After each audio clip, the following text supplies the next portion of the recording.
Hello everyone, this is Annu Singla. Welcome in my YouTube channel master maths. आज हम algebra में पढ़ेंगे use of variables in common rules कि जो हमारे कॉमन रूल्स हैं, जैसे कि मान लीजिए कोई पेरीमीटर का, एरिया का या कोई अर्थमेटिक में है, तो उन रूल्स में हम वेरिएबल्स का यूज़ कैसे कैसे करते हैं। चलिए सबसे पहले हम ज्योमेट्री में पढ़ते हैं कि ज्योमेट्री में हम वेरिएबल से रूल्स कैसे बनाते हैं। अभी हमने अपने लास्ट वीडियो में जिसमें हमने पेरीमीटर और एरिया के बारे में पढ़ा था, उसमें हमने पेरीमीटर का और square, perimeter of square, perimeter of rectangle के बारे में पढ़ा। Perimeter of square, perimeter of square, अगर हमें स्क्वायर का पेरीमीटर निकालना है तो हम स्क्वायर का पेरीमीटर के बारे में पहले भी पढ़ चुके हैं कि मान लीजिए हमें कोई ये स्क्वायर दिया गया है, इस स्क्वायर का पेरीमीटर हमें निकालना है और इसकी कोई भी साइड हमें पर्टिकुलर, अगर हमें सारे स्क्वायर लेने हैं, अगर कोई एक स्क्वायर हमें दिया गया, उसकी पर्टिकुलर हमें लेंथ दी होगी, मान लीजिए 4 मीटर दी गई है, तो हमारे क्या स्क्वायर्स की सारी साइड्स इक्वल होती हैं, तो हमारे सबकी लेंथ क्या हो जाएगी, 4 मीटर हो जाएगी। लेकिन अगर हमें एक 4 मीटर की बात नहीं करनी हो, हमें सारे स्क्वायर्स की बात करनी हो, जितने भी स्क्वायर हमारे पास कोई भी हो, हमें मतलब एक कॉमन रूल निकालना है कि हमें जब भी कोई स्क्वायर की, किसी की भी स्क्वायर की लेंथ दी हो तो हम उससे पेरीमीटर निकाल सकें। वो हम कैसे निकालेंगे?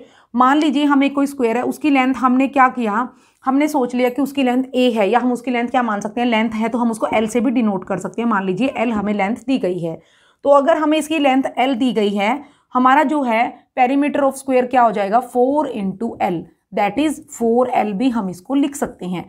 अब यहाँ पर l क्या है, l is a variable. l क्या है, हमारा एक वेरिएबल है।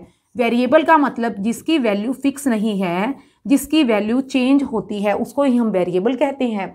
अब यहाँ पर l की जगह हमें जब भी वैल्यू स्क्वायर की जो भी दी गई होगी उसकी लेंथ, तो हम हर बार l की वैल्यू को चेंज करके किसी भी स्क्वायर का पेरीमीटर निकाल सकते हैं। सिर्फ हमें ये देखना है कि हमें उसकी लेंथ कितनी दी गई है, हम l की जगह वो वैल्यू रख देंगे जो उसकी लेंथ दी गई होगी, स्क्वायर की एक साइड की जो लेंथ होगी, हम उसको 4 से मल्टीप्लाई कर देंगे, तो हमारे पास क्या आ जाएगा, पेरीमीटर ऑफ स्क्वायर आ जाएगा। तो ये हमारा क्या है, एक कॉमन रूल बन गया, एक कॉमन फॉर्मूला है जिसको हम लर्न कर लेंगे और उसके बाद हम किसी भी स्क्वायर का पेरीमीटर निकाल सकते हैं। सिर्फ हमें l की वैल्यू पता होनी चाहिए, उसके बाद तो हम निकाल सकते हैं उसका पेरीमीटर। ऐसे ही पेरीमीटर ऑफ, अगर हमें रेक्टेंगल निकालना हो, perimeter of rectangle, perimeter of rectangle, देखिए रेक्टेंगल में हमारे पास क्या होती हैं, 2 साइड्स इक्वल होती हैं, opposite sides are equal. Perimeter of rectangle होता है हमारा 2l + 2b, where l and b are the length and breadth of the rectangle. तो इसके अंदर हमें 2l + 2b दिया है। अब हमारे यहाँ पर क्या है, 2 वेरिएबल हैं, एक l है और एक b है। जैसे जैसे हमारी l की और b की वैल्यू चेंज होगी, वैसे वैसे ही हम क्या करेंगे, ये हमारा l है, ये हमारा क्या है, b है, ये हमारी लेंथ होती है, ये ब्रेड्थ होती है। इसमें अब हमारा क्या हो जाएगा, l और b क्या है, 2 वेरिएबल। वेरिएबल का मतलब कि जब हमें कोई भी रेक्टेंगल दिया गया होगा, ये हमारा क्या हो गया, एक कॉमन फॉर्मूला 2l + 2b। अब हमें सिर्फ क्या करना है, l और b की जगह जो भी वैल्यू दी जाएगी उस जगह हम उसको पुट कर देंगे और हमारे पास क्या आ जाएगा, पेरीमीटर ऑफ रेक्टेंगल आ जाएगा। अब हमारे यहाँ पर l की वैल्यू और b की वैल्यू कुछ भी दे सकते हैं जो कि न्यूमेरिकल वैल्यू होंगी, जैसे कि 2, 3, 4, 5, 6 कुछ भी हो सकती है, जो भी हमें दी होगी क्वेश्चन में। हमें सिर्फ इस रूल के अंदर, इस फॉर्मूले के अंदर l और b की वैल्यू रख देनी है और हमारे पास पेरीमीटर ऑफ रेक्टेंगल आ जाएगा पर्टिकुलर, जो हमें किसी भी क्वेश्चन में मेंशन होगा कि इस वाले रेक्टेंगल की हमें ये लेंथ दी गई है, ये ब्रेड्थ दी गई है, हमें सिर्फ इस फॉर्मूले में उस वैल्यू को पुट करना है। तो ये हमें बहुत हेल्प करता है फॉर्मूले, कि हमें हर बार हर रेक्टेंगल की कैलकुलेशन अलग अलग नहीं करनी पड़ती। हम इस फॉर्मूले से किसी भी रेक्टेंगल का पेरीमीटर निकाल सकते हैं, या ऐसे ही स्क्वायर का भी।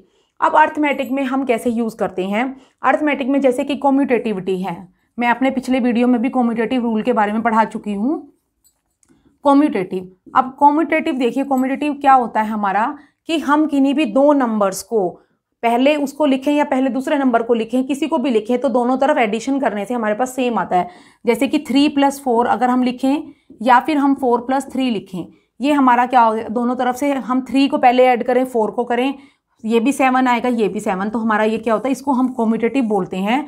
कि जब हम लेफ्ट हैंड साइड को सोल्व करें और राइट हैंड साइड को, आप किसी भी नंबर को आगे या पीछे लिखेंगे, हमारा क्या था, आंसर हमेशा सेम आता है, इसी को हम कॉम्यूटेटिव बोलते हैं। हम इसमें वेरिएबल का यूज़ कैसे करते हैं, हम यहाँ पर 3 + 4 क्या है, पर्टिकुलर नंबर्स हो गए हैं, लेकिन अगर हम यहाँ पर ए प्लस बी लिख देंगे और यहाँ पर बी प्लस ए लिख देंगे, where A and B are the variables. अब ए और बी की वैल्यू कुछ भी हो सकती है। हमारा क्या होगा, ये एक पर्टिकुलर रूल बन गया है कि A plus B always equals to B plus A, कि आप पहले ए लिखें या पहले बी लिखें, दोनों तरफ किसी को भी आप आगे पीछे लिखेंगे, एडिशन करने से हमेशा हमारा सेम आंसर आएगा। तो ये हमारा क्या बन जाता है, एक फॉर्मूला कहते हैं हम इसको, एक पर्टिकुलर रूल कहते हैं, जो कि हम किसी भी नंबर के ऊपर अप्लाई कर सकते हैं। हम यहाँ पर ए और बी की वैल्यू कुछ भी रखेंगे, हर बार हमारा आंसर क्या आएगा, सेम आएगा। तो इसके अंदर भी हमारे वेरिएबल को यूज़ किया है हमने, जो कि बहुत ईजी हो जाएगा हमारे लिए किसी भी नंबर को सोल्यूशन करने के लिए। सिर्फ हमें ए और बी की वैल्यू रखनी है हर टाइम, हमारा क्या आएगा, आंसर सेम आएगा। इसको हम कॉम्यूटेटिव कहते हैं। इसके बाद हमारा क्या होता है कॉम्यूटेटिव, ये हमारा एडिशन के लिए हो गया। ऐसे ही मल्टीप्लिकेशन के लिए भी सेम रूल होता है, ए मल्टीप्लाई बाई बी करें या बी मल्टीप्लाई बाई ए करें, हमेशा हमारा आंसर सेम आएगा। मान लीजिए आपने कोई भी एग्जांपल ले लिया, मान लीजिए 4 × 5 लिया और इधर 5 × 4, हमेशा हमारा क्या आएगा, इधर भी 20 आएगा, इधर भी 20 आएगा। दोनों तरफ आप आगे 4 लिखें या 5 लिखें, हमेशा क्या आएगा हमारा 20 इधर आएगा, 20 इधर। लेफ्ट हैंड साइड और राइट हैंड साइड दोनों में ही हमारा 20 रहेगा। तो हम पर्टिकुलर नंबर की बजाय हमने क्या किया, दो वेरिएबल ले लिए कि हम किन्हीं भी दो वेरिएबल को हम उसको फर्स्ट पहले ए लिखें या हम पहले बी लिखें, कोई भी वेरिएबल, मतलब हम इसकी जगह कोई भी नंबर लिख सकते हैं, आंसर हमारा एवरी टाइम सेम रहेगा। इसलिए हम इसको बोलते हैं कॉम्यूटेटिव ऑफ मल्टीप्लिकेशन, कि हम मल्टीप्लाई अगर करते हैं किन्हीं भी दो नंबर्स को, वो हमारी क्या होगी, हमेशा सेम आएगी। इसको हम फॉर्मूला कहते हैं, एक रूल कहते हैं, A into B is equal to B into A. तो इसके अंदर भी हमारा वेरिएबल क्या है, यूज हो गया, जो एक कॉमन रूल है कॉम्यूटेटिविटी ऑफ मल्टीप्लिकेशन का। इसके बाद हमारा क्या आता है, डिस्ट्रीब्यूटिविटी। डिस्ट्रीब्यूटिविटी, उसमें क्या करते हैं, हम डिस्ट्रीब्यूट करते हैं। डिस्ट्रीब्यूटिविटी देखिए कैसे होती है, distributivity of multiplication over addition, कि हमने किन्हीं दो नंबर्स को ऐड किया और एक नंबर से अगर हम मल्टीप्लाई करते हैं, या हम इसको ऐसे करें या हम इसको ऐसे भी कर सकते हैं, a multiply by B plus a multiply by C, कि हम इस नंबर को अलग अलग इस नंबर से और इस नंबर से अलग अलग मल्टीप्लाई करके ऐड करें, या इन दोनों नंबर को ऐड करके सिर्फ एक बार हम a से मल्टीप्लाई करें। इसको हम डिस्ट्रीब्यूटिविटी कहते हैं, distributivity of multiplication over addition. Addition के ऊपर हमारी मल्टीप्लिकेशन की डिस्ट्रीब्यूटिविटी है। हम इसको डिस्ट्रीब्यूट करके, कि दो अलग अलग पार्ट्स में डिस्ट्रीब्यूट करके करें, या फिर हम इसको इन दोनों नंबर्स को पहले ऐड करके सिर्फ एक बार हम इसे मल्टीप्लाई करें, answer will be the same. तो हम इसको किसी एग्जांपल से भी कर सकते हैं। मान लीजिए 2 मल्टीप्लाई बाई 3 प्लस 4, आप इसको ऐसे सॉल्व करेंगे तो भी 14 आएगा। अगर हम इसको ऐसे करते हैं 2 multiply by 3 plus 2 multiply by 4, 6 plus 8 that is 14, तो आंसर हमारा क्या है, सेम आएगा। तो ये भी हमारा क्या होगा, ये पर्टिकुलर हमारे कोई नंबर्स हैं 2, 3, 4, लेकिन ये सिर्फ पर्टिकुलर नंबर के लिए वेरिएबल नहीं हमारा नहीं करता, इसको हम क्या करते हैं, किसी भी नंबर के लिए हम इस रूल को यूज़ कर सकते हैं। इसीलिए वेरिएबल से हमने क्या बनाया, एक फॉर्मूला बनाया, जो हमें किसी भी नंबर के लिए हम यूज़ कर सकते हैं। हर नंबर के लिए हमारा ये फॉर्मूला वेरीफाई करेगा। तो ये हमारा क्या हो गया, डिस्ट्रीब्यूटिविटी। यहाँ से हमें क्या पता लगा, use of variables in common rules में हम ज्योमेट्री में, अर्थमेटिक में कैसे हम यूज़ करते हैं। इससे हमें पता लगता है कि अलजेब्रा हमारे लिए कितना यूज़फुल है।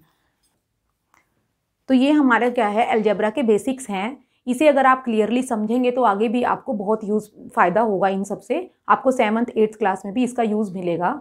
आपको अगर मेरी वीडियो पसंद आई तो प्लीज़ लाइक, शेयर और सब्सक्राइब जरूर कीजिएगा, और कमेंट बॉक्स में कमेंट भी कीजिएगा। Thank you.